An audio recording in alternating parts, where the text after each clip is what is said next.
जो चुने हुए प्रतिनिधि आए शिवसेना के, तो वो लोग अपने आप को ठगा महसूस कर रहे हैं। उनको लोग गली गली मोहल्ले मोहल्ले पकड़ रहे हैं कि आप हिंदू के लिए ही आप कुछ नहीं बोल रहे। तो लगातार इस तरह से वो लोग अपने आप को घुटन महसूस कर रहे थे। तो विधायकों की आत्मा तो जागनी थी, कभी तो जागती। तो अब वो चाहते हैं कि उद्धव ठाकरे के साथ ना दें। वो हिंदुत्व का मतलब ये थोड़ी है कि आपने एक बोल दिया कि हम शिवसेना बोल दिया तो हिंदुत्व है, अगर अल्लाह बोला तो हम हिंदुत्व नहीं है, ऐसा थोड़ी है। नमस्कार, स्वागत है आप सभी का हेडलाइंस इंडिया पर। मेरा नाम है विनोद शर्मा। शिवसेना यानी कि बाल ठाकरे की शिवसेना, और शिवसेना से ही उद्धव ठाकरे महाराष्ट्र के मुख्यमंत्री बने। दावा तो ये किया था महाराष्ट्र में कि शिवसेना यानी कि उद्धव ठाकरे 25 साल तक सत्ता पर राज करेंगे, लेकिन 5 साल का भी कार्यकाल पूरा करते हुए उद्धव ठाकरे नजर नहीं आ रहे हैं। ये इसलिए कहा जा रहा है कि जिस तरीके से उद्धव ठाकरे के उनके खुद के विधायक उनसे नाराज होकर उनसे दूरी बना रहे हैं और उद्धव ठाकरे लगातार उनसे संपर्क कर रहे हैं, लेकिन विधायक जी नाराज हैं और उनका ये कहना है कि उद्धव ठाकरे जो कर रहे हैं हम उससे बेहद नाराज हैं। चलिए महिलाओं से बातचीत करते हैं कि आखिर महाराष्ट्र की राजनीति पर महिलाएं क्या सोच रही हैं, क्योंकि महाराष्ट्र में लगातार महिलाओं की भी बात चली, चाहे नवनीत राणा की बात हो, चाहे बात हो कंगना रनावत की। मैम, क्या नाम होगा आपका? मेरा नाम संध्या सिंघल है, मैं यहीं से हूँ, महरौली से। जी हाँ जी। संध्या जी, क्या कहेंगी? महाराष्ट्र में कहा तो ये जा रहा था कि उद्धव ठाकरे 25 साल तक राज करेंगे, उद्धव ठाकरे की शिवसेना 25 साल तक महाराष्ट्र में सत्ता में काबिज रहेगी, लेकिन 5 साल भी कार्यकाल पूरा करते हुए नजर नहीं आए। लगातार संकट में सरकार नजर आ रही है महाराष्ट्र। देखिए, जैसा कि हम सभी को पता है, जब से हिंदुत्व जागा है और जो शिवसेना है वो हिंदुत्व के उस पे ही थी, एजेंडे पे। जो बाला साहब ठाकरे का जो उद्देश्य था कि हम हिंदुत्व के लिए लड़ेंगे और हमारी हिंदूवादी पार्टी है, तो उद्धव ठाकरे जी ने उसके बिल्कुल पलट काम किया, बिल्कुल विपरीत काम किया। जबकि वो अपने जो उनके फादर के जो स्टेटमेंट्स थे उसी के अगेंस्ट जाके उन्होंने काम करा। जैसे कि अलायंस के साथ, भारतीय जनता पार्टी के साथ उन्होंने इलेक्शन लड़ा, उसी के ऊपर उनको टिकट्स भी मिली, उन लोगों के वोट भी उनके ऊपर ही मिले, क्योंकि सभी को पता है कि भारतीय जनता पार्टी राष्ट्रवादी पार्टी, हिंदुत्ववादी पार्टी है। मगर उन्होंने क्या करा, बेटे के सिर्फ कहते ना जो उनको परिवारवादी पार्टी बना के कि बेटे परिवार मोह में उन्होंने बेटे के चक्कर में आके एनसीपी के साथ और कांग्रेस के साथ अलायंस करके अपनी पार्टी बना ली, जबकि उन्होंने धोखा दिया। आज क्या है, वही उनको झेलना पड़ रहा है। एकनाथ शिंदे वगैरह शुरू में तो कोई नहीं समझ पाता, मगर बात असली में ये है कि उद्धव ठाकरे भी नहीं चला रहे हैं, एनसीपी शरद पवार पार्टी को चला रहे हैं। तो इसलिए सारे नाराज हैं कि एनसीपी नहीं चला सकती। जो आपकी हिंदुत्व की नीति है उस पर चलो ना आप लाउड स्पीकर का भी जब हुआ अजान के ऊपर, तो उन्होंने वहां पर लगातार विरोध किया। उन्होंने कहा मेरे लिए तो सब समान है मंदिरों पे। अब जो नवनीत राणा ने वहां पर जब आप देखिए कि हनुमान चालीसा पढ़ी, तो उसने क्या जुल्म कर दिया। क्या आप भगवान का नाम लेना, आज वो उसके ऊपर राजद्रोह लगवा सकते हैं क्या? आज आप देखिए सड़कों पे, क्या कहते हैं, आप देखिए रेलवे स्टेशन पे, चाहे आप देखिए इसके हवाई अड्डों पे, जब कोई भी कहीं भी चादर बिछा के या नमाज पढ़ने लग जाता है, आज तक किसी ने आवाज नहीं उठाई। कभी तो हिंदू जागेगा भाई कि यही लोग राज करेंगे हमारे ऊपर। तो लोग इसलिए परेशान है, वहां का हिंदू अपने आप को ठगा महसूस कर रहा है।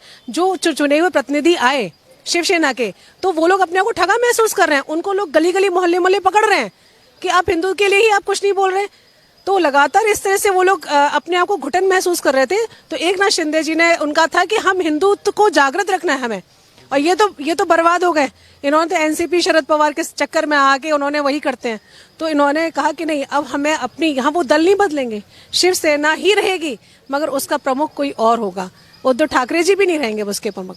तो इस तरह से इस तरह की राजनीति जो चलेगी, तो उसमें कोई बहुत दिन तक राज नहीं कर पाएगा। 25 साल तो उन्होंने, 2.5 साल ही बहुत ज्यादा खींच लिया। ऐसे लोगों को बहुत जल्दी इन लोगों का निराकरण करेंगे। और लोगों से बातचीत करते हैं। मैम, आपका क्या नाम है? मेरा नाम रीता शर्मा जी है। शर्मा जी, क्या कहेंगी, आखिर क्या हो गया महाराष्ट्र में? उद्धव सरकार को क्या हो गया? उद्धव ठाकरे जो विधायक उनसे टाइम लेने के लिए फोन किया करते थे, आज वो विधायकों को फोन कर रहे हैं, लेकिन फोन से ही आवाज आ रही है कि फोन नेटवर्क क्षेत्र से बाहर है। क्यों हो गया ये? क्या नजर आ रहा? आखिर क्या नाराजगी ऐसी विधायकों की उद्धव जी से हो गई? एक्चुअली सारी बात यह है कि उद्धव ठाकरे जो हैं वो अपने आप में बहुत घमंडी हैं और वो लोगों को उनको लगता है जो मैं बोलूँगा महाराष्ट्र में वही काम होगा। और सामान्यतः लोग उनसे जुड़े थे उनके पिता श्रीमान बाला साहब ठाकरे जी के चलते, जो हिंदुत्व का परचम लहरा रहे थे। लेकिन अभी जितने विधायक भी एकनाथ जी के साथ गए हैं, ध्यान देने वाली बात है कि वो सारे विधायक महाराष्ट्र में अलग अलग ग्रामीण अंचलों से आते हुए हैं, जिनको आज तक उद्धव जी ने किसी भी कमेटी का, किसी भी जगह का चेयरमैन नहीं बनाया। वो लोग हैं जो लगातार मिलने के लिए फोन करते हैं, जिनको समय नहीं दिया जाता कभी भी मिलने के लिए। और इन सारी चीजों में उनको अचानक ऐसा लगा कि हम इग्नोर हो रहे हैं और हमारा जो एक लीडर दिखाया जा रहा है वो संजय राउत जी हैं, वो जो टेकल करते थे। फाइनली ये हुआ कि एनसीपी और कांग्रेस से मिलकर सरकार बन गई। लेकिन जो हिंदुत्व की लड़ाई लड़के आए हैं विधायक, वो अपने आप को कैसे भूल जाएंगे, वो कांग्रेस के साथ में कैसे चले जाएंगे? इस बात को इग्नोर करते हुए उद्धव ठाकरे जी ने कभी नहीं सोचा कि जो मेरे नीचे जमीनी तबके वाले लोग हैं, जो मेरे माइनॉरिटी से, जो दलित आ रहे हैं, मेरे साथ पिछड़ा वर्ग वाले विधायक हैं, कभी मैं उनको बिठा के भी उनकी बात सुनूं। ये सब चीजें अचानक नहीं हुई हैं, ये धीरे धीरे करके लोगों ने इसका वॉच करा है। उसके बाद जाके इस फैसले पे आए हैं कि फाइनली अब हम अलग चलते हैं और एक नई अपनी अलग से शिवसेना बनाते हैं, जो सही में बाला साहब ठाकरे जी के साथ में चलना चाहती है और जिसी को हम मान के चलेंगे कि लोग हमारे साथ जुड़ते आएंगे। लेकिन कहा यह जा रहा है उद्धव सरकार की तरफ से, उद्धव ठाकरे जी की तरफ से, संजय राउत की तरफ से, कि ये तो बीजेपी का षड्यंत्र है। ये तो बीजेपी गढ़ रही थी षड्यंत्र को कि कहीं ना कहीं सरकार गिराई जाए।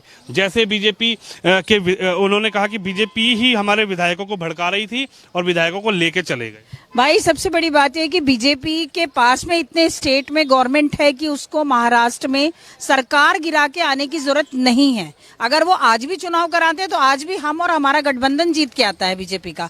तो फाइनली बात ये है, सबसे बड़ी ध्यान देने वाली बात है कि आपने खुद अपने घर को तो संभाला नहीं, लेकिन आप आरोप दूसरों पे लगा रहे हो। एक बार आप अपने घर को संभाले होते, आप अपने लोगों को देखे होते कि महाराष्ट्र में क्या हो रहा है, विधायक क्यों असंतुष्ट हैं, कभी उनसे मिलने की कोशिश करी होती, बात करी होती, तो शायद आज ये दिन आपको नहीं देखने पड़ते।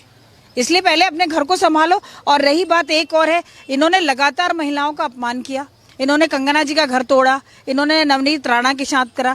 तो भाई घड़ा तो पाप का सबका भरता है, चाहे कोई भी हो। उद्धव जी ये भूल गए कि मैं जिस भगवान के नाम पे अपनी गद्दी लेकर के आया हूँ, जिस शिवसेना, शिव सैनिक और शिवाजी की पूजा मैं करता हूँ, मैं उन्हीं के नियम कानूनों की तरफ से अलग होकर के, उन्हीं के नियम तोड़ करके मैं आगे की ओर भाग रहा हूँ और घमंड कर रहा हूँ।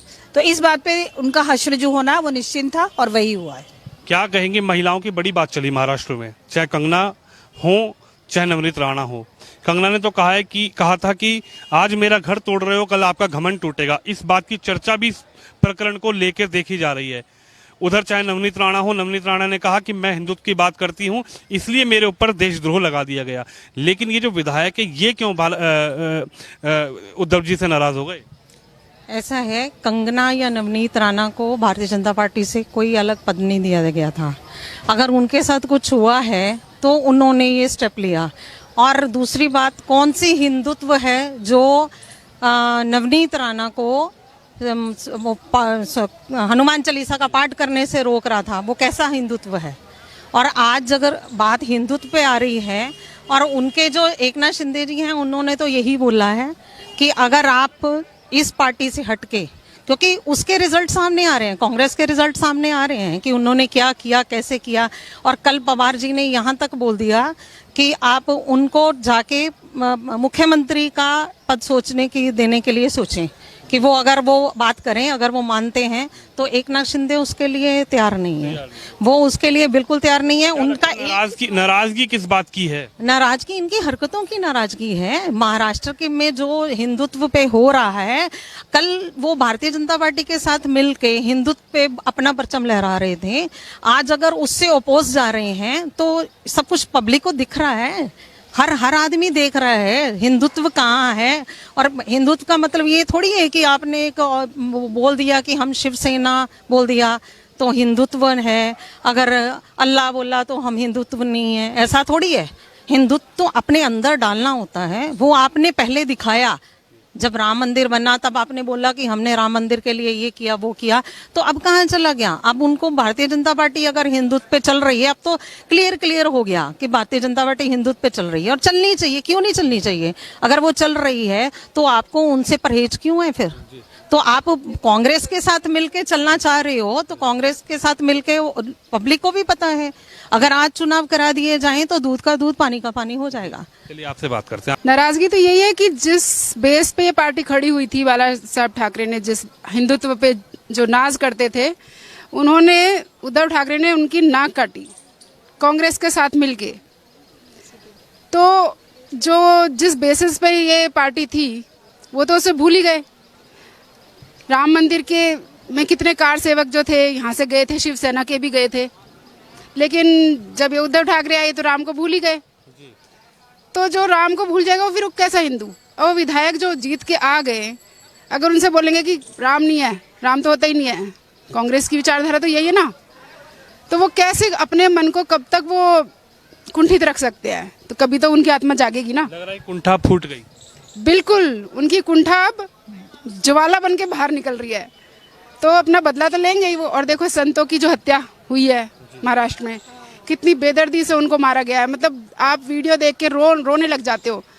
संतों को किस तरह इकट्ठा होकर डंडों से मार रहे हैं, तो क्या उद्धव ठाकरे का रिस्पॉन्सिबिलिटी नहीं थी क्या उनको बचाने की? और क्या एक्शन लिया उन्होंने? कुछ भी एक्शन नहीं लिया। तो हिंदू क्या ऐसे मरेगा उनके राज में?